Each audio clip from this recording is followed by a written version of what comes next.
The Galactic Council Hall floated in silent tension. Every species in that towering chamber felt the same chill as the human delegation stood for the last time. For decades, humanity had sat among them, bringing reason, science, and unpredictable creativity to a galaxy that had long grown stagnant. Now they were leaving. The hall's pale blue lights shimmered over rows of alien representatives. Whispered languages rippled like waves, yet not one dared to interrupt the humans. At the center, a tall figure in a dark uniform spoke with calm control. His name was Admiral Grant. His face showed no anger, only exhaustion. His words were slow, deliberate, and final. For years, we sought unity. We offered peace, shared knowledge, defended worlds that were not ours. But you made it clear that humanity's presence is unwanted. So be it. Earth withdraws from the Galactic Council, effective immediately. The chamber trembled as his voice carried across the hall.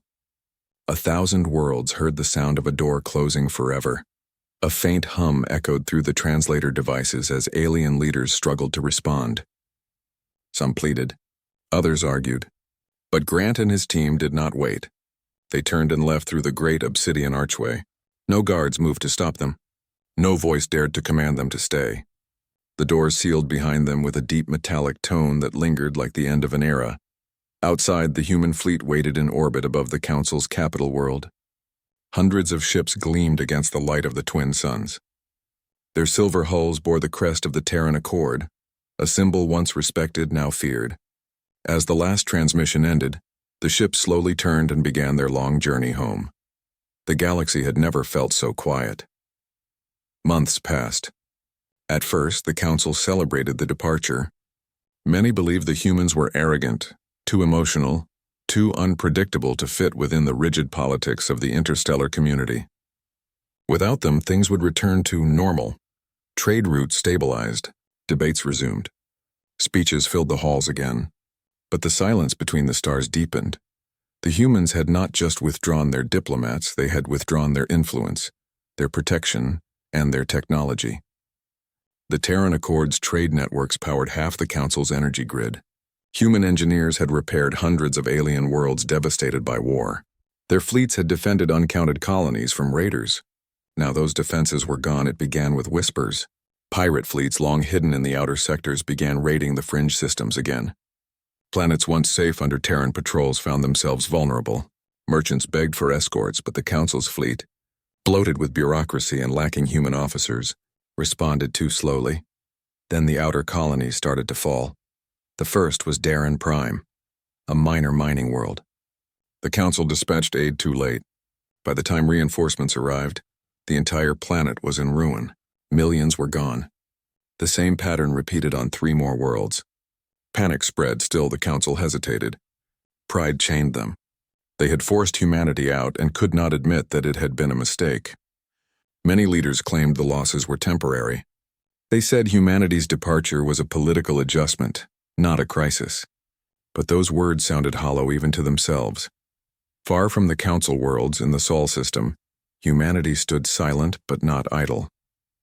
Earth's orbit glittered with construction. Massive stations and shipyards expanded like steel blossoms around the planet. The moon's surface burned bright with the light of industry. Mars pulsed with new life, its cities humming with renewed purpose. Humanity was preparing, but not for war. They were preparing for isolation. Grant and his team had returned home to an Earth transformed by the lessons of the stars. Humanity had seen the best and worst of the galaxy. They had watched as entire species refused to act without consensus, paralyzed by fear of responsibility. Now they turned inward to build something new, a self-sustaining empire that would never again depend on anyone else. The Terran Accord became the Terran Union. Every human world united under one banner, one purpose. No longer explorers or diplomats, they were builders, thinkers, and survivors. They opened their borders only to those who came in peace, but few dared approach. The Council sent envoys. None were received. In the quiet halls of the Council, the absence of humanity was more than political. It was practical. The machines humans had designed began to fail without their unique understanding. Star routes grew dangerous as navigation systems malfunctioned. Even the energy grids flickered because human engineers had written the core algorithms that no one else could replicate. The galaxy began to decay piece by piece. By the 3rd year, chaos returned to the frontier. A species known for its predatory raids, the Core, emerged from deep space armed with weapons no one recognized. They swept through the unguarded sectors like a storm, conquering worlds that had once relied on human protection. The Council called an emergency session. Representatives argued endlessly about how to respond. Some suggested peace talks, others demanded a united fleet, but no one could agree. The humans had once been the decisive hand during such moments. Now indecision ruled. Finally, a voice rose among them, an old diplomat who had served with humans for decades. His name was Tarlin. He stood slowly, his scaled skin reflecting the hall's light. "We thought we could manage without them," he said, his voice trembling. "We believed their absence would bring balance. But humanity was not a problem. They were the solution we never understood. They gave us stability not because they sought control, but because they acted when others only spoke. We mistook their will for arrogance, and now we are paying for it." His words hung in the silence, and for the first time none argued, but even then pride held them back. The Council voted to form a defensive coalition without human aid. Fleets were built. Worlds were armed. Yet each commander knew they were trying to replace something irreplaceable. Meanwhile, in the dark reaches beyond the core systems, human probes monitored everything. From their stations on Luna Command, analysts watched the data streams with quiet concern. Humanity did not wish for the Council's downfall, but they knew it was inevitable. Grant stood before the massive viewing window of the command spire, gazing at Earth below. His reflection merged with the planet's blue glow. A young officer approached. "Sir," she said, "Council fleets are retreating from the Darren sector. The Core are advancing faster than expected." He nodded. "They will call us soon. Will we answer?" she asked softly. Grant did not respond immediately. He remembered the last council meeting, the sneers, the accusations, the insults. He remembered how humanity's warnings were dismissed as paranoia, but he also remembered the worlds that humans had once protected, the innocent who had trusted in the Terran banner. "Not yet," he said finally. "Let them understand what they've lost." Weeks later, the Council sent their first desperate message. The transmission arrived fractured, as though even space refused to carry their words. "To the Terran Union, we request immediate assistance. Our fleets are failing. Civilian worlds are under attack. We seek negotiation." No reply came. The Council sent another and another, each more pleading than the last. Still nothing. Then the Core reached the Council's border worlds. Refugees poured into the Core systems, bringing stories of destruction. The once proud Council forces crumbled before the ferocity of the invaders. Entire sectors went dark. In their desperation, the Council attempted to build an alliance with the Draith, a warrior species. But the Draith demanded tribute, control, and power. The Council refused. The alliance collapsed before it began. The galaxy that had once prided itself on unity had become a scattered collection of frightened worlds. Each planet looked to its own defense, each fleet guarding only its home system.